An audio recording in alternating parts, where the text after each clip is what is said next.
Greetings. Hi, I'm Dr. Walter Jacobson, a board certified psychiatrist. I want to talk about what's the most important things to do when you're arguing with people. I'm actually going to read this stuff on account of the fact that it's easier. Okay, one, what's the most important thing to do when arguing? Listen. Don't be thinking about what you're going to say next. Don't interrupt. Try to see their point of view. Give them the benefit of the doubt. Don't assume they were trying to hurt you. Two, what's the most important thing to do when responding in an argument? Think before you speak. Think how what you plan to say will sound to them. Stick to the facts. Don't exaggerate. Don't distort the truth. Don't say you always or you never if it isn't true. Because what happens is they'll be arguing about that and not the real issue. You shouldn't say you do this too. That's a deflection. Stick to what the issue is. And if someone says to you, well, you do this too, then you say to them, well, yeah, maybe that's true, and maybe that's a discussion we should have. But right now, we need to talk about what you did, and you need to take ownership of that. Okay, what shouldn't you do in an argument? Oh yeah, you shouldn't say you do this too. Don't shoot the messenger. Don't attack the other person because you don't want to deal with the message they're giving you. Don't try to deny what you did. Don't try to find excuses for your behavior. Don't blame it on the other person provoking you. Well, it's not my fault. Yeah, you provoked me, so that's why I started screaming at you. You got to take ownership. If you scream at somebody, that's abuse. So you need to say, I'm sorry I yelled at you, but I'm not apologizing for what I feel and what I said because I still believe that you're wrong in what you did and that was inconsiderate and unloving. And we need to address that. You need to address that. But I'm sorry for my bad behavior. I'm sorry for yelling. That wasn't right. Is there a special technique to use when people get defensive and angry and verbally attack you? Let's say they're trying to shoot the messenger. Validate and then counterpoint. Validation means, I hear you. I understand you're upset. I can see why you might be upset. However, the counterpoint is, however, you misunderstood what I meant. It was not my intention to hurt you or be inconsiderate or unloving.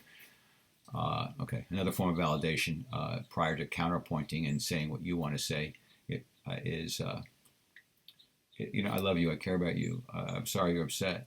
I want you to be happy. However, you misunderstood what I said, and that's not what I meant. And you took something personal when it wasn't meant to be an attack by any means. Okay, so this is what happens. You need to validate and then counterpoint if you think someone is going to get defensive and angry, and you need to try to stop that from happening. If you first validate them, it's much easier that they will hear your message. People often say he never admits when he's wrong, he never apologizes. What's your response to that? Well, you need to admit when you're wrong and give a sincere apology. It's as simple as that. What about yelling? Is there a place for yelling? I already mentioned that. No, you stay calm. Don't raise your voice. Don't yell. If you're yelling, you're just attacking each other. You're not effectively communicating. Disengage when either party starts yelling and come back to the arguments at some other time when cooler heads may prevail. Oftentimes it seems people argue over very silly, unimportant things. What's that all about?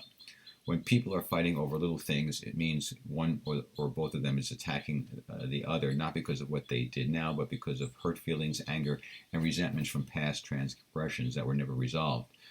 We need to forgive each other over things done in the past. So if you're arguing over something stupid, consider that there's probably a resentment from the past that was never resolved that still needs to be addressed. One of my popular expressions is, would you rather be right or happy? What do we mean by that? Well, if you insist on getting the other person to admit that you're right, you may get it, but it will leave a resentment and no one will be happy. If you want to be happy in the relationship, sometimes it's best to let things go. Don't insist that they admit you're right and they're wrong. It's all about choosing your battles. Don't sweat the small stuff.